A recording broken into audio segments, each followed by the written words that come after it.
Hey guys, welcome back to Now Showing with Cam and John.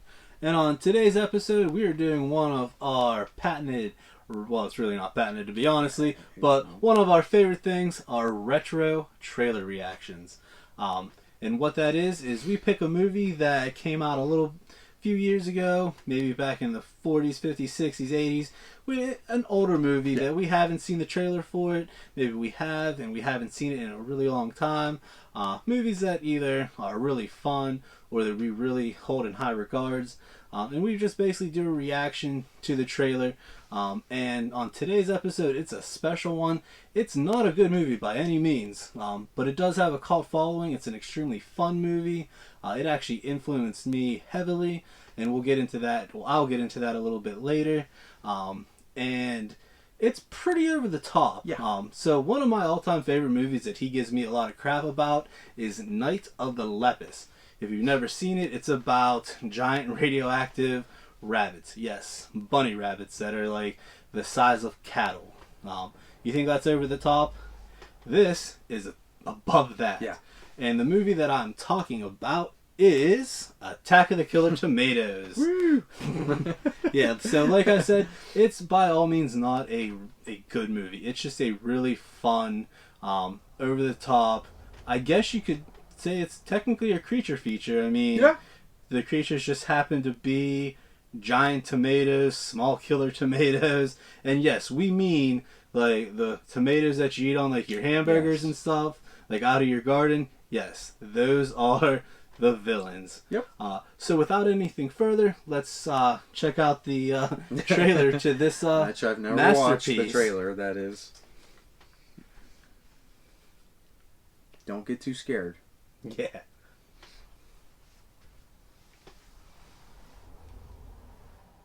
Across this great nation, almost everyone has been affected in one way or another by this terrible tomato onslaught. Mrs. Williams, I understand your husband is missing. The tomato He's onslaught. Dead. Will you miss him?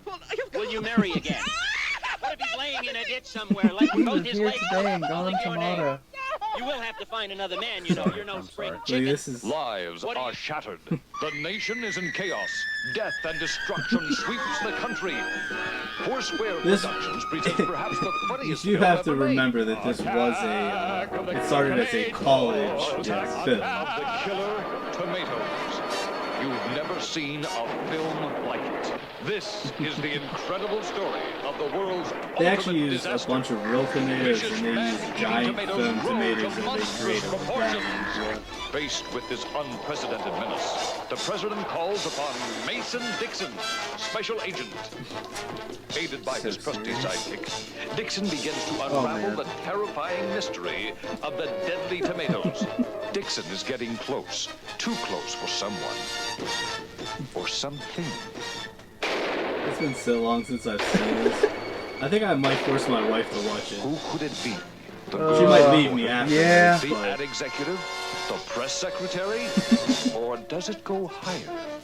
Join Mason Dixon in a race against time as he battles to save the world from the threat of nature's perfect eating machine, the Killer Tomato. I forgot about the sound effects for the tomatoes.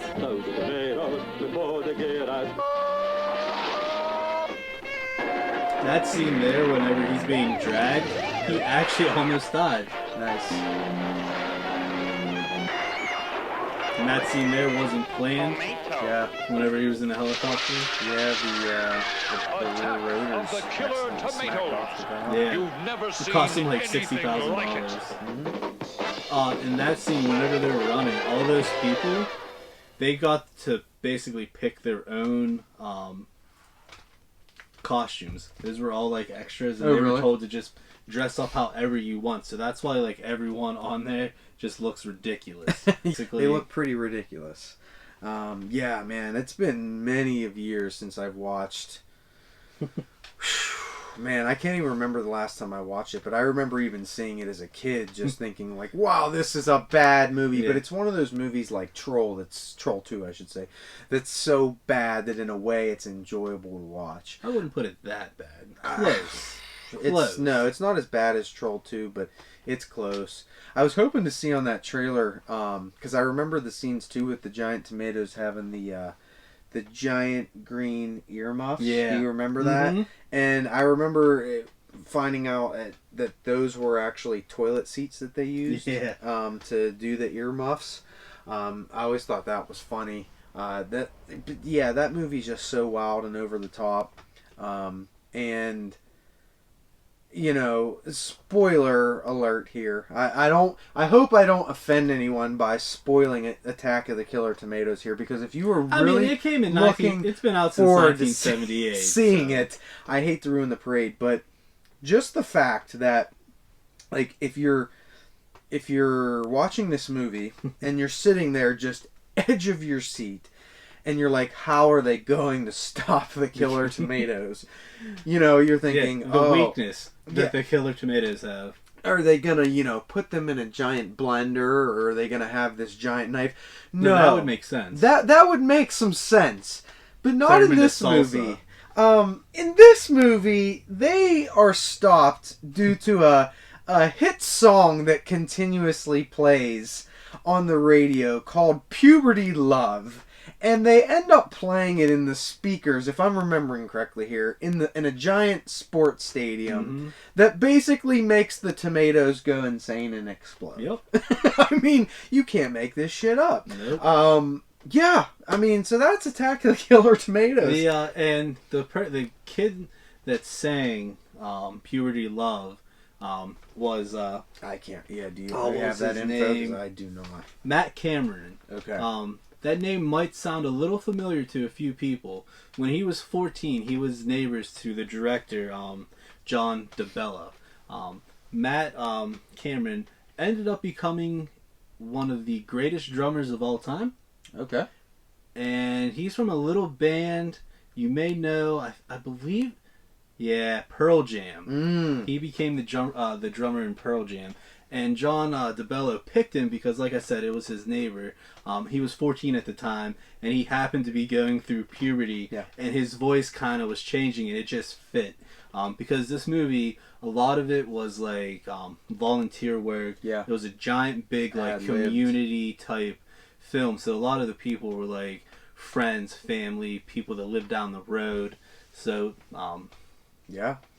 that's one of those kind of things, like, if you like hear his song, like him singing this, you would never think that he would like end up becoming like part of one of the biggest bands in like the grunge scene. So I mean, I certainly would never like recommend, hey, if you to someone who's trying to get into horror movies or movies in general to watch it. But if you're bored and you're looking for something just over the top, crazy, like there's no way this is an actual movie. It is. I would say check it out. You know, I picked this movie. This was my week, I guess you would say, to pick the retro. And like we've been doing a lot of like horror countdowns with just gory, dark, just twisted movies. And I wanted to do something just a little fun, just a little light, just something different. And I was like, you know what? I have to do Attack of the Killer Tomatoes. It was fun seeing that trailer. I'd never watched the trailer before. So it was fun seeing it. A couple other quick things, like I alluded to earlier, this movie really influenced me. So like I said, I went to school for film, and actually I went for like animation and everything. And one of our classes, we had to remake a movie. So I decided to remake Attack of the Killer Tomatoes. You want to get some of the strangest looks ever. So we're from Pittsburgh. I went to school in Pittsburgh. The Roberto Clemente Bridge. If you don't know, Pittsburgh has a ton of bridges. Go on Google, you'll see them. They're yellow bridges. Roberto Clemente, a legendary Pittsburgh Pirates baseball player. The Roberto Clemente Bridge connects Pittsburgh to the Pirates Stadium.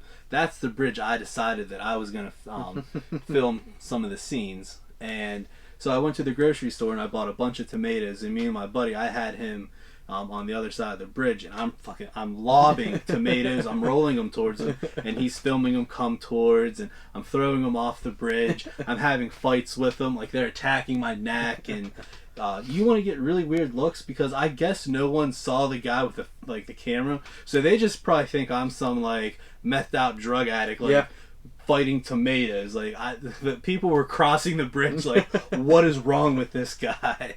So that's great. That is great. Do you still have the footage anywhere of this? I probably could find it. You need to find that because we are demanding. We have to watch that scene. If you can dig that up, I'll have to see if I please can do find it. That's going to be our #1 request now.